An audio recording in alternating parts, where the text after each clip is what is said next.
नमस्कार, स्वागत है आप सभी का के चैनल में और मैं हूं आपके साथ सपना ठाकुर। बुलेटिन में आगे बढ़ने से पहले एक नजर डाल लेते हैं आज की हेडलाइंस पर। हेडलाइंस पावर्ड बाय के न्यूज साप्ताहिक समाचार पत्र, जो रखे आपको आगे। को स्पॉन्सर्ड बाय स्वर्ण आभा ज्वेलर्स, जो दे 100% शुद्धता की गारंटी, और ब्लूमिंग वैली, जो आपके अपनों तक पहुंचाए आपका प्यार। 1000 और 500 के नोटों को बंद करने का फैसला ऐतिहासिक, आने वाले समय में देश के विकास में मिलेगी मदद, कहा पूर्व जिलाध्यक्ष भाजपा जवाहर ठाकुर ने। पैसे बदलवाने के लिए बैंक में लगी लोगों की भीड़, बावजूद इसके सरकार की घोषणा से लोगों ने की खुशी जाहिर।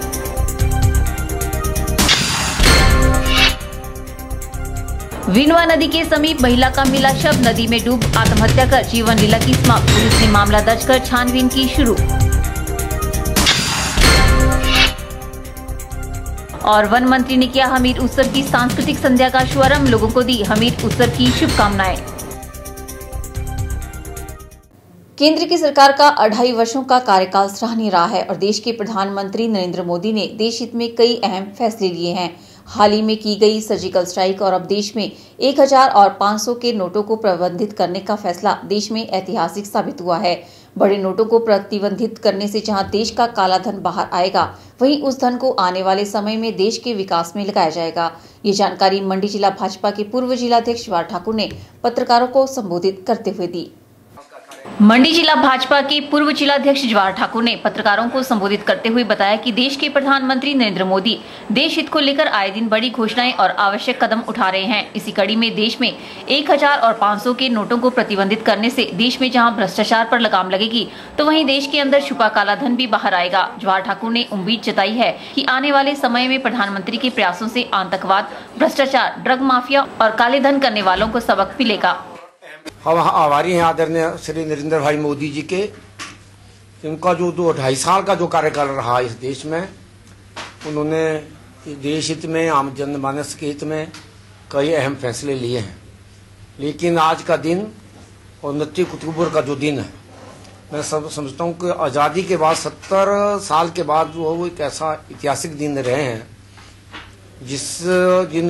इन दिनों को और इस निर्णयों को आने वाली पीढ़ी भी हमेशा के लिए याद रखेगी। और आज जो 500 का नोटों का प्रचलन और 1000 पे जो प्रतिबंध लगा है, वो एक बहुत सराहनीय, मैं समझता हूँ सबसे अहम फैसला लिया है। जिलाध्यक्ष ने बताया कि प्रधानमंत्री के इस ऐतिहासिक फैसले को आने वाली पीढ़ी हमेशा के लिए याद रखेगी। ब्यूरो रिपोर्ट, के चैनल, मंडी। 2017 के विधानसभा चुनावों में सत्ता में आने के बाद नाचन विधानसभा क्षेत्र के हटगढ़ में कॉलेज की स्थापना की जाएगी। यह बात नाचन के विधायक विनोद कुमार ने चैल चौक स्थित वन विश्राम गृह में पत्रकार वार्ता को संबोधित करते हुए कही। पत्रकार वार्ता को संबोधित करते हुए नाचन के विधायक विनोद कुमार ने कहा कि नाचन में शिक्षा का स्तर ऊंचा करने के लिए हटगढ़ में कॉलेज का होना जरूरी है। उन्होंने कहा कि कॉलेज बनने से करीब 2 दर्जन से अधिक पंचायतों के युवाओं को हटकर शिक्षा ग्रहण करने में आसानी मिलेगी। वहीं उन्होंने कहा कि प्रधानमंत्री नरेंद्र मोदी द्वारा भ्रष्टाचार और काले धन को लेकर 500 और 1000 के नोट बंद करने के फरमान से देश में जश्न का माहौल है। कल माननीय प्रधानमंत्री जी के माध्यम से एक दूसरा सर्जिकल स्ट्राइक किया गया है, जिसमें भ्रष्टाचार को लेकर के, काले धन को लेकर के एक बहुत बड़ा डिसीजन जो है माननीय प्रधानमंत्री जी के माध्यम से एक बहुत बड़ा डिसीजन लिया गया है।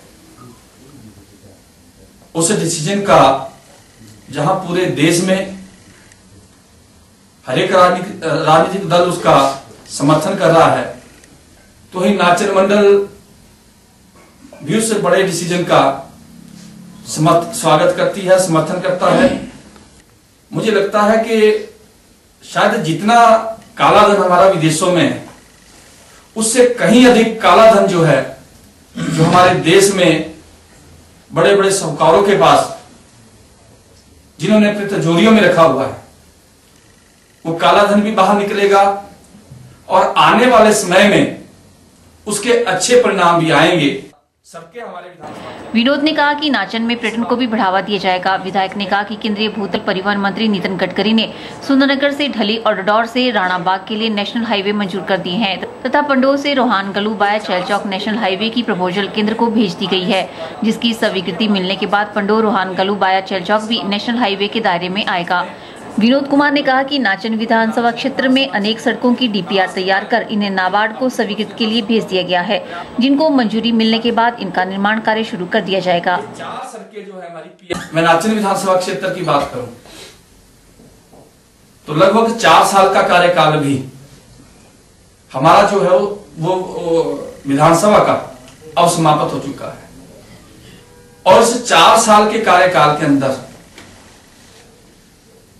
शायद कोई भी पंचायत, कोई भी पोलिंग बूथ ऐसा नहीं है जिन पोलिंग बूथों के अंदर हमने विकास के कार्यों के लिए कोई पैसा नहीं दिया। हरे हमने पूरे नाचन विधानसभा क्षेत्र में बांटा है, लेकिन हमने नाचन विधानसभा क्षेत्र के अंदर हमने प्राथमिकता सड़कों को लेकर के, हमने प्राथमिकता सड़कों के ऊपर ही हमने इन 4 सालों में फोकस रखा है, किया है और हमने कोशिश की थी कि अपने इस कार्यकाल में जितने भी हम गांव को सड़कों के साथ जोड़ सकते हैं या जोड़े, उस कार्यक्रम में कहीं ना कहीं हम कामयाब भी हुए और आज बहुत से गांव ऐसे हैं जो इन 4 सालों में सड़कों के साथ जुड़े हैं। इस मौके पर नाचन भाजपा मंडल अध्यक्ष रविंद्र राणा, महामंत्री हुकम ठाकुर, कोषाध्यक्ष नरेंद्र शर्मा, प्रवक्ता तेजपाल शर्मा, चैलचौक भाजपा शक्ति केंद्र के प्रधान प्यारेलाल शर्मा, नाचन भाजपा युवा मोर्चा अध्यक्ष भीषम ठाकुर ने भाग लिया। के चैनल के लिए चैलचौक से संजीव कुमार की रिपोर्ट। 500 और 1000 रुपए के नोट बंद होने के कारण बुधवार को एटीएम मशीनें सभी सरकारी और निजी बैंक बंद रहे, लेकिन जैसे ही वीरवार को बैंक खुले तो लोग पैसे जमा करवाने या एक्सचेंज करवाने पहुंच गए। लोग लंबी लंबी कतारों में खड़े हुए नजर आए। मंगलवार मध्य रात्रि से 500 और 1000 के नोटों के बंद होने के बाद वीरवार को जब बैंक खुले तो वहां पर नोटों को बदलवाने के लिए लोगों की भीड़ उमड़ पड़ी। लोग लंबी लंबी कतारों में खड़े होकर अपनी बारी का इंतजार करते हुए नजर आए। भीड़ में खड़े लोगों का भी यही कहना था कि प्रधानमंत्री नरेंद्र मोदी का ये फैसला सराहनीय है। कुछ समय तक तो लोगों को परेशानियों का सामना करना होगा, लेकिन धीरे धीरे स्थिति सामान्य हो जाएगी। वहीं कतार में खड़े कुछ लोगों का कहना है कि बैंक में लगी भीड़ को देखते हुए बैंक में 2 कैश काउंटर होने चाहिए ताकि लोगों के साथ साथ बैंक कर्मियों को भी राहत मिल सके। आज देखा जा रहा है कि बैंकों में बहुत ज्यादा भीड़ है। हम भी बैंक में गए थे, लेकिन हम कतारों में लगे हुए और हम वापस आ गए, क्योंकि हमारे पास भी जो 1000-2000 के नोट 500 के थे वो भी नहीं लग पा रहे हैं, क्योंकि खाते में जमा कराना पड़ रहा है, उसके बाद निकालना पड़ रहा है। बहुत ज्यादा भीड़ है। बाकी मोदी जी ने जो सर्जिकल स्ट्राइक किया है बहुत ही अच्छा है। ये देश की जो सुरक्षा का जो आज मुद्दा चल रहा है उसमें भी उग्रवादियों ने कई इसमें जो है हेराफेरी हो रही है, तो उसकी वजह से बहुत ही अच्छा किया हुआ है। सब ठीक चल रहा है, बहुत अच्छा डिसीजन लिया है प्रधानमंत्री ने, सब खुश हैं। 2,000 रुपये दे रहे हैं, कभी गवर्नमेंट बोल 10,000 रुपये मिलेगा पर डे। काउंटर एक और होना चाहिए, आईडी का काउंटर एक बंदे कितने बार तक लाइन लगी है। आप सामने देख रहे हैं क्या? आप तो देखने से चलते ना, 2 काउंटर तो होना चाहिए, क्योंकि लोग पैसे जमा करा रहे, लोग पैसे जमा करा रहे, खाते में जमा कराने थोड़ी सारे दिन खड़े जाने यहाँ। वहीं कोऑपरेटिव बैंक की मैनेजर प्रतिभा रानी ने बताया कि किसी भी बैंक में पैसे जमा करने पर कोई बाध्यता नहीं है। कोई भी व्यक्ति यदि 50,000 या उससे ऊपर की राशि जमा करने के लिए या तो उसके खाते में पैन नंबर अपडेट होना जरूरी होगा या फिर उसे पैन नंबर दर्ज करवाना होगा। एक दिन में 10,000 तक मैक्सिमम लिमिट 10,000 तक और जमा कर रहे हैं 50,000 तक आईडी प्रूफ, और जो 50,000 से ऊपर है उनसे आईडी प्रूफ केवाईसी नॉर्म जिनके कंप्लीट है उनके हम 50,000 से ऊपर भी ले रहे हैं, और बाकी 50,000 तक का उनसे आईडी प्रूफ ले रहे हैं सिंपली। और अभी हमारा जो है एक्सचेंज का नहीं चला है, क्योंकि अभी एक्सचेंज हमारा थोड़ी देर बाद से होगा, क्योंकि हमें कैश अभी SBI से लेना है, उसमें थोड़ा सा टाइम लगेगा। 4,000 से ऊपर जो है हाँ 50,000 से ऊपर जो है पैन नंबर ले रहे हैं हम लोगों का। लेकिन पेमेंट हम 4,000 तक, एक्सचेंज हम 4,000 तक ही करेंगे, लेकिन जब हमारे पास कैश उपलब्ध होगा, क्योंकि SBI से हमारा लेन देन चलता है, वहाँ से हमें कैश अभी आना बाकी है। उसी टाइम में फिलहाल थोड़ा सा टाइम लगेगा इसके लिए, क्योंकि अभी हम उनके अकाउंट में जमा कर रहे हैं जिनके हमारे पास अकाउंट है। ऐसा हमारे पास अभी कोई नहीं आया फिलहाल जिनका हमारे पास अकाउंट नहीं होगा, अभी तक कोई ऐसा मामला नहीं आया सामने। जैसे जैसे आएगा वैसे वैसे उनको आएगा तो क्या उसके नोट चेंज होंगे? हाँ उनके नोट चेंज होंगे। उनसे सिंपली एक ID प्रूफ लेगा, जिनका हमारे पास अकाउंट नहीं होगा उनसे हम एक ID प्रूफ लेंगे, गवर्नमेंट से एथोराइज्ड ID प्रूफ होगा कोई, तो उनसे ID प्रूफ लेके हम उनको एक्सचेंज करेंगे। बता दें कि बैंक के अलावा उपभोक्ता डाकघर में भी पैसे बदलवा सकते हैं, जिसके चलते वीरवार को बैंकों के अलावा डाकघरों में भी भीड़ देखी गई। कैमरा पर्सन लोकेश के साथ ब्यूरो रिपोर्ट के चैनल मंडी। वहीं पर्यटन नगरी मनाली में भी बैंक खुलने पर ग्राहकों की लंबी लंबी कतारें देखने को मिली। लोग भारी संख्या में बैंक में पैसे जमा करवाने व एक्सचेंज करवाने पहुंचे। देश के साथ साथ आज पर्यटन नगरी मनाली में भी बैंक खोले गए। सुबह से ही बैंक परिसर में ग्राहकों की लंबी लंबी कतारें देखने को मिली। लोग भारी संख्या में बैंक इस उम्मीद से गए कि पुराने 500 और 1000 के नोटों को बैंक में जमा करवा लें और कुछ नोटों को रोजमर्रा की जरूरतों को पूरा करने के लिए निकलवा लें। पर लोगों को इन कामों के लिए दिन भर बैंक परिसर में जूझते देखा गया। हालांकि बैंकों में अतिरिक्त स्टाफ की तैनाती भी की गई थी, वहीं सुरक्षा के लिए पुलिस भी तैनात है। पर लोगों की भीड़ ज्यादा होने से कुछ लोगों को परेशानी भी उठानी पड़ी। बिल्कुल, इस पर रिजर्व बैंक के निर्देश के अनुसार हमने यहाँ पे अपने शाखा में 2 अलग से काउंटर लगाए हुए हैं। एक काउंटर हमने स्पेशली डिपॉजिट के लिए कर रहे हैं, जिनके खाते हमारे बैंक में चल रहे हैं और जिसमें ये जो सारे करेंसी जमा हो रही है, और एक काउंटर उन लोगों के लिए हमने खोला है जिन्होंने डेली खर्चे के लिए 4,000 रुपये तक जो है बड़े नोट जमा करके छोटे नोट एक्सचेंज कर रहे हैं। और थोड़ी बहुत रश की वजह से टाइम ज़रूर लग रहा है, लेकिन ग्राहकों को कोई भी असुविधा हमारी तरफ से। कुल नए नोटों का अभी इंतज़ाम हो रहा है और अभी तक हम जस्ट से नए नोट 50 के और 100 के जो हैं डिनोमिनेशन के हमने मंगाए हैं। तो जो एक्सचेंज करने वाले हैं उनको वो नोट दिए जा रहे हैं, और 500 और 1000 के नोट जो है उसके लिए जो लोग इतनी भीड़ इकट्ठी हुई है उनके लिए हमने अलग से प्रयास किया है कि लोगों को भी दिक्कत ना हो। उसके लिए हमने अलग से एक्स्ट्रा काउंटर हमने चला रखे हैं। मनाली में स्थानीय लोगों के साथ साथ सैलानियों को भी दिक्कतें पेश आ रही है। बावजूद इसके सैलानी व स्थानीय लोग केंद्र सरकार की इस घोषणा का स्वागत कर रहे हैं। उनका मानना है कि इस घोषणा से अच्छे परिणाम सामने आएंगे। इससे देश में कुछ लोगों द्वारा छुपाया गया काला धन सामने आएगा, जिससे देश की अर्थव्यवस्था मजबूत होगी। कम से कम 1-1.5 घंटा हो गया मुझे यहाँ पर लाइन खड़े हुए। सुविधा तो बस यही है कि लाइन ज़्यादा है। मुझे लगता है कि बैंक को थोड़ी सी 2-4 काउंटर लगाने चाहिए, जिनसे सब ग्राहकों को सहायता मिल सके और जल्दी से जल्दी उनका काम निकल सके। के चैनल के लिए मनाली से शिवराम राणा की रिपोर्ट।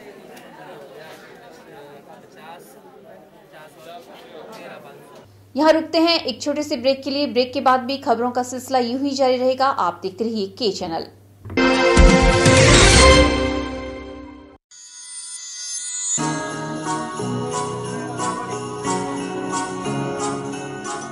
बृंदा ज्वेलर्स, सोने व चांदी में एक विश्वसनीय स्थान। यहाँ आपको मिलेंगे 23 कैरेट व हॉलमार्क के शुद्ध गहने।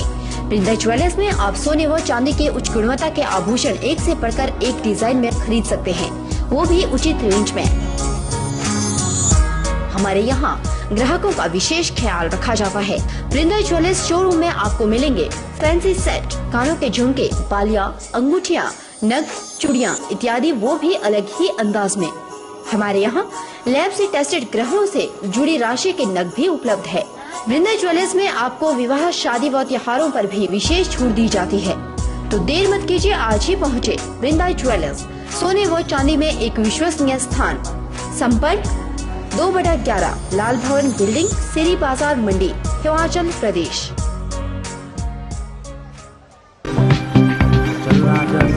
अपनी फोटो भेजने के लिए हमें ईमेल करें knewschannel@gmail.com। अपने फोटो के साथ साथ अपना नाम व पता लिखना ना भूलें। आपको करना क्या है, सिर्फ अपनी फोटो को हमें ईमेल के जरिए या व्हाट्सएप के जरिए भेजना है, जिससे आप इस कॉन्टेस्ट में हिस्सा ले सकते हैं।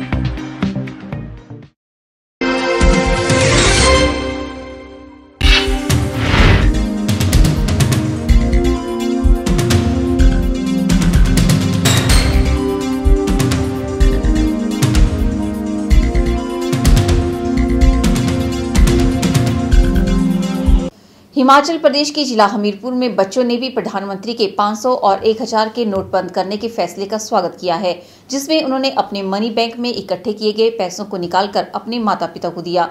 इस बारे में बच्चों ने प्रधानमंत्री नरेंद्र मोदी के इस फैसले को सराहनीय बताया और कहा कि इससे भ्रष्टाचार भी खत्म होगा और नकली नोट भी बाजार में नहीं आएंगे। मंत्री नरेंद्र मोदी ने बहुत अच्छा काम किया है, जिस देश से नकली नोट इंडिया में आ रहे थे अब वो भी नहीं चल सकते।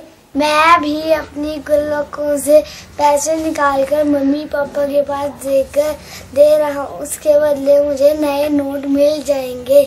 हमारे प्रधानमंत्री जी ने करेंसी नोट बदलकर बहुत अच्छा काम किया है, इससे भ्रष्टाचार खत्म हो जाएगा और हम भी अपने गुल्लकों से नोट निकालकर उन्हें बैंक में जमा करवा रहे हैं, इसके बदले में हमें नए नोट मिल जाएंगे।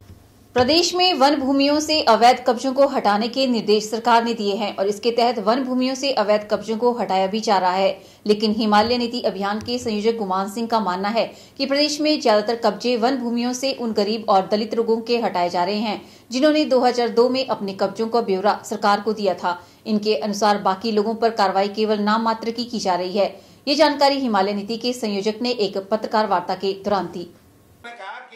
हिमालय नीति के संयोजक गुमान सिंह ने पत्रकार वार्ता के दौरान बताया कि वे इस समस्या के बारे में कई बार प्रदेश और केंद्र सरकार को बता चुके हैं, लेकिन उस पर कोई अमल नहीं किया जा रहा है। गुमान सिंह ने सरकारों से गुहार लगाई है कि प्रदेश में वन अधिकार कानून को लागू किया जाए और प्रदेश के किसानों को प्रताड़ित करना बंद किया जाए। इन्होंने मांग की है कि प्रदेश में हो रही बेदखलियों पर रोक लगाई जाए और जिन्होंने गैर कानूनी ढंग से बेदखलियां की है उन पर प्रिवेंशन ऑफ एट्रोसिटी कानून के तहत कार्रवाई करने की भी सरकार से मांग उठाई है। कि हम बार बार सरकार से कह रहे हैं कि वन अधिकार कानून की मान्यता और उसके सत्यापन की प्रक्रिया पूरी कीजिए, तब तक यहाँ पर ना तो वन भूमि का हस्तांतरण होगा विकास कार्यों के लिए हो रहा है, और दूसरी बात लोगों को ये जो परेशानियां आज पूरे प्रदेश में आ रही है वो आ रही हैं। ज्यादातर बेदखलियां मैं देख रहा हूं 2002 के जो एफिडेविट दिए थे जब सरकार ने कहा था कि नाइज कब्जे बहाल करेंगे, उन बहाली के जो उस वक्त के एफिडेविट है उन पर ज्यादातर बेदखलियां हो रही है और बंजार में तो मैं ये देख रहा हूं कि ज्यादातर दलित लोगों पर ये कार्रवाइयां हो रही हैं। इसलिए हमने कल दलित आयोग को पत्र लिखा कि और साथ में आदिवासी आयोग को पत्र लिखा भारत सरकार को कि उन लोगों के खिलाफ जो बेदखलियां कर रहे हैं एट्रोसिटी एक्ट जातीय उत्पीड़न कानून के तहत कार्रवाइयां होनी चाहिए और ये बेदखलियां रोकनी चाहिए। दूसरी बात, हिमाचल के मुख्यमंत्री को भी और केंद्रीय आदिवासी मंत्रालय के मंत्री को भी हमने पत्र लिखा और कहा कि इन पूरी बेदखली की कार्रवाइयों को रोकिए, सबसे पहले वन अधिकार कानून को लागू करिए।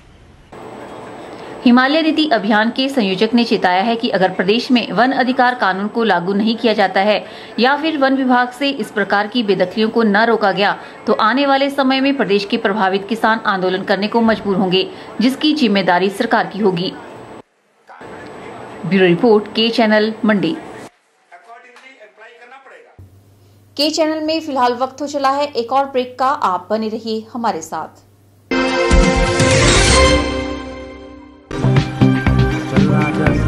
अपनी फोटो भेजने के लिए हमें ईमेल करें knewschannel@gmail.com। अपने फोटो के साथ साथ अपना नाम व पता लिखना ना भूलें।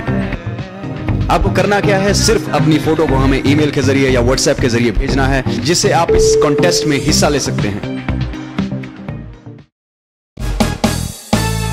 स्वच्छ व खुले वातावरण में सड़क सुविधा के साथ चैल चौक के पास बिकाऊ है 6 कमरों का सेट।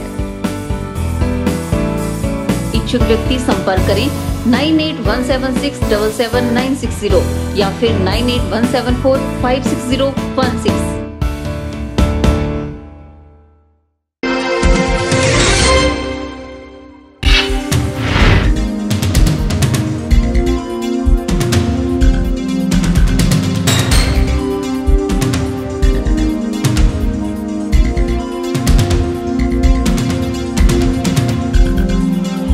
बैजनाथ व पपरोला के मध्य बने विनवा नदी पुल के नजदीक पुलिस को एक महिला का शव मिला। बता दें कि मृत महिला के पति ने थाना बैजनाथ में रिपोर्ट दर्ज करवाई थी कि उसकी पत्नी ने विनवा खड्ड में डूबकर आत्महत्या कर ली है। इस पर पुलिस तुरंत कार्रवाई करते हुए मौके पर गई और वहां से शव को सिविल अस्पताल बैजनाथ में पोस्टमार्टम के लिए भेज दिया गया।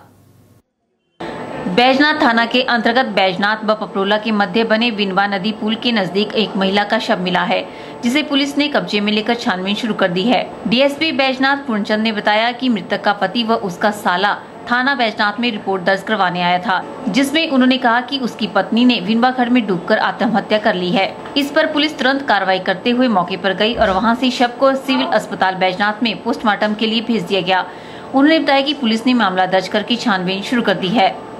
समय करीब 12:15 बजे दिन मिस्टर रमेश लाल गांव झीरखड्ड पपरोला ये अपने साला के साथ थाना बैजनाथ में आए थे और इन्होंने बताया कि इनकी रमेश लाल की जो पत्नी है वो सुबह जो है घर से लापता थी और इन्होंने जो मंदिरों में और इधर उधर इसको ढूंढा है और ढूंढने के बाद इन्होंने पपरोला के पास जो खड्ड है हमारे, इस खड्ड में जो इनको जो उसकी डेड बॉडी मिली है और इसके बारे में इन्होंने जो थाने में आकर सूचना दी और उसके बाद यहाँ से एसआई कमलकांत के नेतृत्व में पुलिस की टीम मौके पर भेजी गई, जिन्होंने मौका के फोटोग्राफ और अन्य साक्ष्य हासिल किए और सबको पोस्ट कब्जे में लेकर अस्पताल बैजनाथ भेजा है, जहां पर मेरे ख्याल में भी पोस्टमार्टम चला हुआ है। मैं भी अभी मौका और अस्पताल जाकर आया हूं और मैंने भी डेड बॉडी को चेक किया है और ऐसा लगता है कि ये जो औरत है श्रेष्ठा, जिसकी उम्र 37 साल थी, ने डूबकर आत्महत्या कर ली है। फिर भी पोस्टमार्टम के बाद जो भी रिपोर्ट आएगी उसके मुताबिक कार्रवाई की जाएगी और श्रेष्ठा का जो भाई है, जो आज रिपोर्ट करने भी इसके पति के साथ आया था, उनसे भी बात हुई है तो उन्होंने भी इसके बारे में, इसकी मौत के बारे में किसी भी प्रकार का कोई भी शक जाहिर नहीं किया है। मृतक के पति रमेश लाल के अनुसार उसने प्रातः 8 बजे देखा कि उसकी पत्नी घर पर नहीं है। इधर उधर ढूंढने के बाद उसे एक कागज मिला जिसमें लिखा था कि वह अपनी जिंदगी से तंग आकर आत्महत्या करने जा रही है। उसमें यह भी लिखा था कि उसने यह किसी के दबाव में नहीं किया है। के चैनल के लिए बैजनाथ से कमल गुप्ता की रिपोर्ट। स्वच्छ भारत अभियान के तहत नगर परिषद मनाली ने हिडिंबा ऑटो यूनियन के चालकों के साथ मिलकर सफाई अभियान चलाया, जिसमें नगर परिषद मनाली के स्वच्छ भारत अभियान के ब्रांड एम्बेसडर शिवराम राणा सहित करीब 250 चालकों ने भाग लिया। नगर परिषद मनाली शहर को साफ सुथरा रखने में समय समय पर मनाली के सामाजिक संगठनों के साथ मिलकर लोगों को सफाई के प्रति जागरूक करने का काम भी करती रहती है, जिसके तहत घर घर से कूड़ा उठाने की मुहिम भी चला रखी है। नगर परिषद के कार्यकारी अधिकारी ने ऑटो चालकों की सराहना करते हुए कहा कि यह अभियान सुबह से लेकर शाम तक जारी रहेगा, जिसके चलते सभी ऑटो चालकों ने आज ऑटो बंद रखे और इस कार्य में अपना सहयोग दिया। आज हमने नगर परिषद की तरफ से ऑटो यूनियन के साथ मिलकर एक स्वच्छता अभियान रखा है। ये स्वच्छता अभियान हमने पहले तो 2 बजे रखा था, लेकिन ऑटो यूनियन के ही अधिकारियों ने कहा कि हमने पूरे ऑटो यूनियन के कार्यकर्ताओं को लाना है, जो लगभग इस वक्त 80 के आसपास हैं। तो इसलिए इस कार्यक्रम को परिपूर्ण किया जाए, तो हमने इसको 11:30 से शुरू किया है और ये शाम तक चलेगा। इसमें बहुत से उत्साहित परिणाम निकल रहे हैं। हमारे जो ऑटो यूनियन के पूरे लोग यहाँ आए हुए हैं, उन्होंने अपने ऑटोज को बंद रखा है 11:30 से लेकर जब तक ये अभियान चलता रहेगा, ये बंद रहेगा। और हम पूरा कूड़ा जो है इकट्ठा कर रहे हैं और लोगों को इसमें जागरूक भी कर रहे हैं। ये हम 6 और 7 वार्ड में आज का ये अभियान है। स्वच्छ भारत अभियान में करीबन 250 चालकों ने भाग लिया। के चैनल के लिए मनाली से शिवराम राणा की रिपोर्ट। वक्त हो चला है एक और ब्रेक का। आप बने रहिए के चैनल के साथ।